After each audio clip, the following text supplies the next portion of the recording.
MP Corrado, počuješ ma? Príjem. Sagan 3 minúty pred tebou, motospojky ďaleko, rozbal to. Rozumel. Idem na Supermaxi.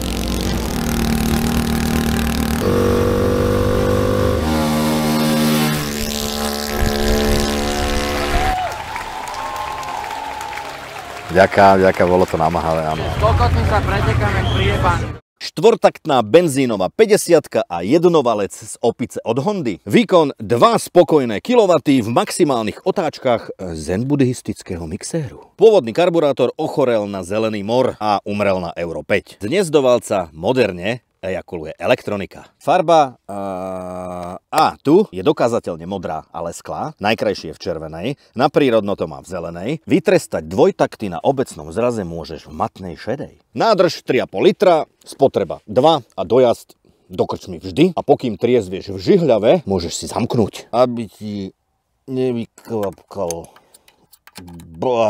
Potom, ako čerpadlo padlo na úplné dno a uvedomilo si bytostný zmysel nasávania, môžeš konečne minúť všetko palivo v nádrži. Zrýchlenie z 0 na 100. Nikdy.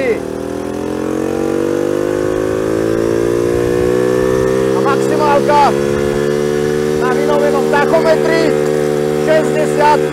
68 kg pozinkovaného železa uvezie maximálne 170. Takže pároví sumisti, sorry. Štartuješ elektricky, alebo keď chceš silno pocítiť retro, tak nohou. V rámci chronologickej hierarchie šikany tieto 14 s pneumatikou už môžu trápiť 15 s občianskym. Vpredu bubon, vzadu bubon, stlačíš, dúfáš, panikáriš, stojíš a blíka ti svetlo, aby bolo vzadu jasné, že ideš núdzu. Prevodovka je automatická, ale musíš sa naučiť s plynom, inak ti rozháže platničky. S novým krkom riadenia sa ti lepšie kľučkuje pri jarnej migrácii žiab.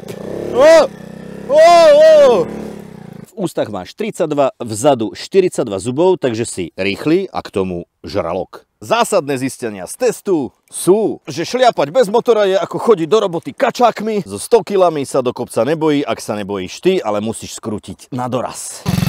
Že na voľnobehu má tachykardiu ako malý Harley a za jazdy zvuk ako KTM. Že môžeš mať EČV vo veľkosti platobnej karty, lebo moped na 850 mm vysoké dvojsedlo poľahky dočiahne, klasik socializmu,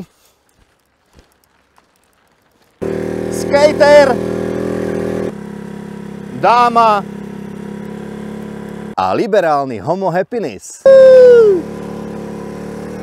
Tak uvidíme, či má história na ružiach ustlané. Čo je lepšie ako kedysi? Blatníky a riadidlá z nerezovej ocele, silnejšia olejová predná vidla, veľmi dobré LED vpredu aj vzadu a nové smerovky s intenzitou opusteného majáku. Upravený podvozok s tuchším rámom a nastaviteľnou tuhosťou, buď tuto kolečkom alebo navždy.